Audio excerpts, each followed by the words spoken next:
is the Louie Tee Network.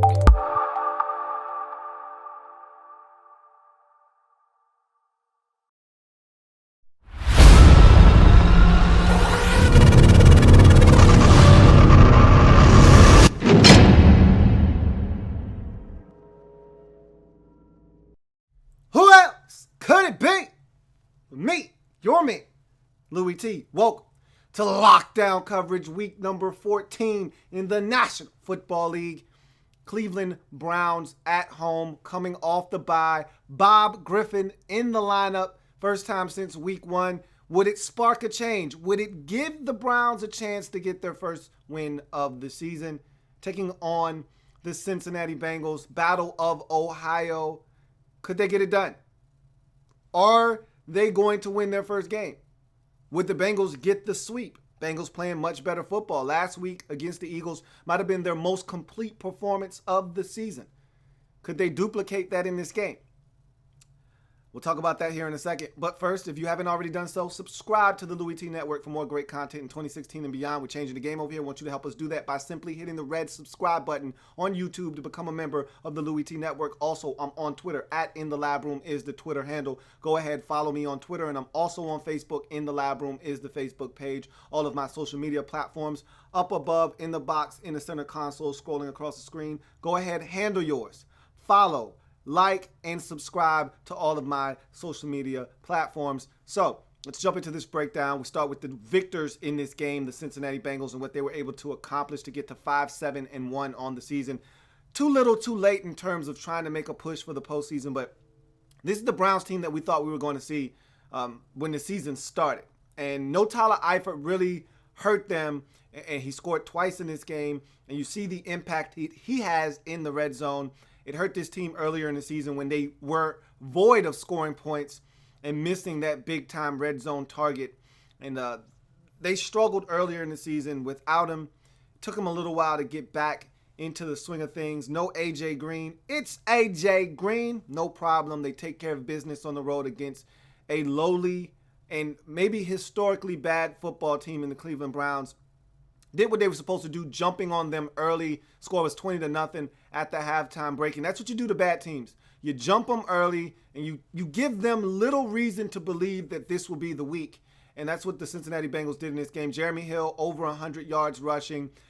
His two best games this season have come against the Browns. So he's playing good football against this Cleveland Browns football team. And they needed that. And I thought that the Cincinnati Bengals were smart about their approach to the game this time around. Remember, they had an inclement weather game earlier in the season versus Pittsburgh, in which they decided that it was a good idea for Andy Dalton to chuck it over 50 times. This time, Dalton didn't even have over 30 attempts, which is what you do in inclement weather games. You scale back the passing game, and you rely heavily on the rushing attack. That's why Jeremy Hill had 25 carries, and Rex Burkhead had his biggest output of his entire career in terms of rushing yards. So they were smart about how they went about attacking this Browns defense, which was on the ground. It's snowing, it's slippery, it's nasty. Don't try to fight the elements. Play with the elements and within the scheme and the framework of what the weather is going to do. And that's what they did. And I thought they learned from the Steelers game earlier in the season when they lost because they turned it over and made too many mistakes because they decided it was smart to throw it over 50 times. In this game, Andy Dalton, they scaled back the number of attempts that he had, and they were safer throws. Guys hitting him. He was hitting guys at the line of scrimmage, screens, and things of that nature. They did a reverse or two in the course of the game. Tyler Boyd with a big run early to kind of get the scoring started, as he had a big gain that set up the first touchdown of the game. So they did some good things, and I thought the game plan was a smart one, unlike the one they had in Pittsburgh earlier in the season when they were playing in the monsoon. They decided that it wasn't smart to throw it 50 times in this game. Let's run it closer to 50 than throwing it closer to 50. And I think that was the way that they went about it, and it was the way that helped them win this football game. Got a little dicey there at 20-7, Browns driving, but the defense held up and was able to force a field goal, and that was basically all she wrote. Defensively, got after Robert Griffin III, did a really good job of keeping contain on him, not letting him to the outside where he wants to get to rush the football, pick up some yards. They did some good things, picked off Robert Griffin III when they got the opportunity on a deep ball, and that's something we'll talk about when we get to the Browns. But for the most part, the Bengals did what they needed to do to get this victory, and I hear a lot of the fire Marvin Lewis chants. Honestly speaking, there are many times where I feel like it's time for him to go. I honestly don't believe this is one of those seasons. Like, it's crazy. As poorly as they've performed this season, a lot of that blame for me doesn't fall on the shoulders of Marvin Lewis. It just doesn't this year. For some reason, and it's crazy because you would think after a subpar year when the expectations were high that you would feel even more inclined to want to try to push this guy out of the door, but this isn't one of those years where I feel like Marvin Lewis needs to be gone. I think they need him to stick around after a year like this. I'm not sure that that's the right move, and we'll see what happens. I don't expect him to be going anywhere anyway, but we'll see what happens. We know one thing: this team has not quit on him. 5-7-1, 2 straight wins. We'll see what happens and how they finish out this season moving forward. As for the Cleveland Browns, let's get to the lowly Cleveland Browns. They're now 0-13 on the season, and they're staring infamy right in the face. And I thought this could be the week. I really thought that coming off a bye, extra week to prepare, Robert Griffin III in the lineup, Bob Griffin gives you an opportunity to use some wrinkles that you haven't been able to use unless you brought Kevin Hogan into the game, which always sucks when he has to enter the lineup. So I'm thinking to myself, this is going to open up a new world of possibilities for Hubert and this offense in Cleveland. And they're going to do some crazy things and have some crazy wrinkles. And it's really going to allow them to have a shot. And I was wrong. As anyone who thinks the Browns are going to win this season or thought they were going to win this season has been. Let me give you a little bit of insight as to the guide to going 0-16. This is a Cleveland Browns exclusive, the guide to going 0-16. So let's talk about how you go 0-16 in the context of this game. Bad field position all game long. Give some credit to Kevin Huber, the punter for the Cincinnati Bengals, and the punt team of the Cincinnati Bengals. They did a great job of getting down there, down in punts. But Kevin Huber was good. But also, you get bad field position. Okay, so their first 4 possessions all started inside their own 15-yard line. Okay, cool. That happens in the league sometimes. Sometimes it's one of those days where the other team is just better than you on special teams. They move the football, they got to punt, and they do a good job of punting, and they do a good job of fielding the punt. It's all good. It happens, right? But this is what bad football teams do. First possession, the Browns get the football right around let's call it the 13-yard line. First down, Robert Griffin III keeps it on read option. Great. They pick up 5 yards. Second down, they decide they're going to run it. Duke Johnson gets a yard. Okay? Now it's 3rd and 4. You got a shot. It's 3rd and manageable. That's what you want. False start penalty. Go back 5 yards. Now it's 3rd and 9. You don't win with Bob Griffin in 3rd and long. That's not his MO. That's not what he does well. Now you have to punt. Another possession. You're inside your own 15-yard line. You start with a Duke Johnson run, and Duke bounces it outside and picks up 9. Great. 2nd and 1. Not so fast, my friend. Holding on Randall Tullifer.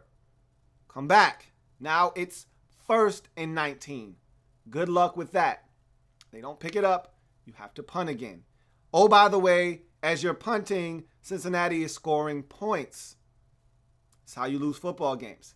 Let's go to another instance where they're trapped inside their own 15-yard line. This time they're at their own 1. What do they do on first down? Diabolical genius time. We're going to run a flea flicker from our own 1-yard line. What the hell are you doing? What are you thinking? You think that's a good idea to run a flea flicker from the 1-yard line? A long developing play in which your receiver, Terrell Pryor Sr., doesn't even sell the fact that he's blocking and that it's not a pass? If you think that's a smart idea, you need to wash your face. Get your mind right. Of course he throws into triple coverage and throws a damn interception that leads to more Cincinnati Bengal points. The guide to going 0-16. That's how you do it. Isaiah Crowell, 10 carries. Guess how many yards he had on 10 carries? Guess. No, not 10, not 23, not 13, not 37. 113, but he only has 10 carries. The guide to going 0-16. Oh, Cleveland. Oh, Cleveland. Oh, Cleveland. You're not winning the game this season, are you? I don't think you are. Look, I think I know what it is, though, to be honest with you. I've heard that they are enamored. They are fascinated with the idea of drafting Texas A&M's Myles Garrett. Okay, Myles Garrett is the guy that tickles their fancy. And they realize the 49ers have no, and I mean no ambitions of winning another game. None. Okay? Those boys are content with one win this season. If you can't beat the Jets at the crib, you're not going to win many games. Ask the Browns. You can't beat the Jets at the crib, you're not going to win many games this season. And because they know this, in order to lock up the number one pick to get your hands on Myles Garrett, you're going to need to be winless. Because the 49ers, like I said, they're not moving off of one victory this season. That's it. They're done. Maybe you got to go 0-16 to get what you want, man. I'm not saying it. I'm not an advocate for tanking. I don't even, that's not even in my vocabulary. But, hey, man, there were some questionable decisions, man. Hugh went for it on 4th and 1 from his, own 23 in this game, man. I'm not saying. I'm just saying. And with that being said, let's see what you guys have to say about that game as the Cincinnati Bengals get it done 23-10, get to 5-7-1 on the season. The Browns obviously dropped to 0-13. And Cincinnati wins the Battle of Ohio this season, sweeping the Cleveland Browns yet again. What's up, guys? Let's see what we got. AK Spartan Minor 123 Random says, what's my favorite NFL team? I am a Washington Redskins fan. Sir? Make sure if you want your comment read, you're using the hashtag Louie Tee Live. Make sure you're using that hashtag. Rashad Hunt says, I know why this team is called the Browns, because they are straight up doo-doo.